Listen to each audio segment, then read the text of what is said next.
Hello everyone, today we are going to learn basic NanoCAD tutorial how to rotate UCS.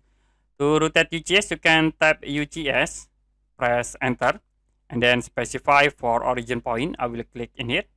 Now you can press shift button, hold, and then press symbol less than.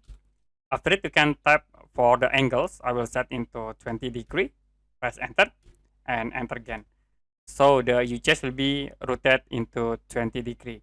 If you want to back into normal, you can tap UCS again, press enter, click for the specific origin, or you can tap W, press enter, and it will be back into the normal.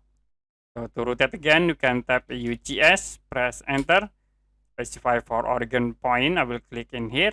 Now you can use symbol less than, and then set like 45 degree, press enter, and enter again. Okay, that's it for basic NanoCAD tutorial, how to rotate UCS. If you have any question about tutorial, you can comment below this video.